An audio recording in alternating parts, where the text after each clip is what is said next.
एक घर में शादी का माहौल होता है, सभी लोग के चेहरे पे हंसी खुशी की लहर रहती है। एक बिटिया की शादी रहती है, वो बिटिया तैयार रहती है, बारात दरवाजे पे आने वाली ही होती है, थोड़ी देर में बारात आ ही जाती है।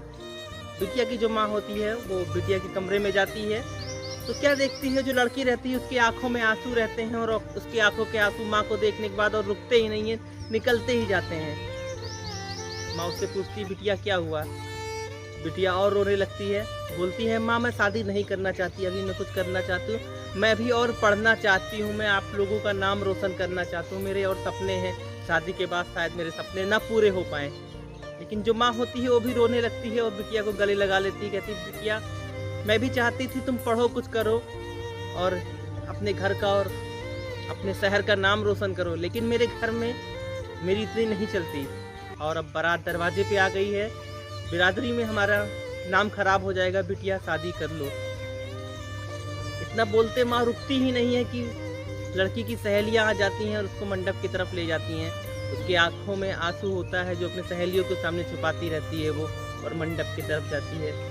शादी शुरू हो जाती है और जो उस लड़की के सारे अरमान रहते हैं उस 7 फेरे के अग्नि में जल के ख़त्म हो जाते हैं।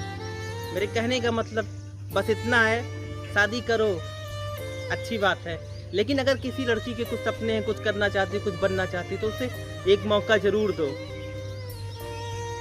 कोई ज़रूरी नहीं है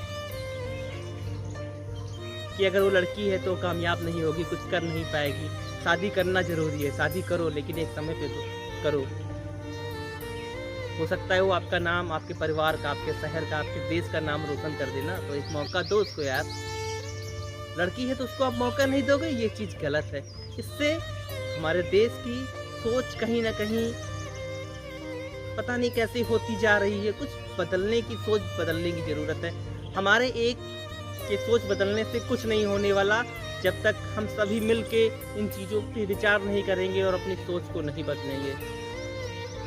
होता है क्या क्या कभी कभी कि परिवार अच्छा मिल जाता है लड़की को, शादी के बाद उसके सारे सपने पूरे भी हो जाते हैं, लेकिन ये 10% लोगों में होता है। बाकी 90% जो लोग हैं, जो लड़कियां होती हैं, शादी के बाद उनके सपने टूट जाते हैं। ये सबको पता है, सब कोई जानता है, लेकिन कोई बोलता नहीं है, चुपचाप बैठा रहता है, चीज़ों को देखता रहता है। हमारे समाज में अक्सर ऐसी घटनाएं होती हैं, लेकिन हम कुछ बोल नहीं पाते। हम सोचते हैं मेरा क्या जा रहा है, ये हमारे परिवार की नहीं है। लेकिन अगर कोई लड़की है हमारे शहर की, हमारे देश की, तो कहीं ना कहीं हमारे परिवार की है, तो उसके सपनों को पूरा करने का या करवाने का हम सभी का हक है ना। तो कहीं ना कहीं सोच बदलने की ज़रूरत है।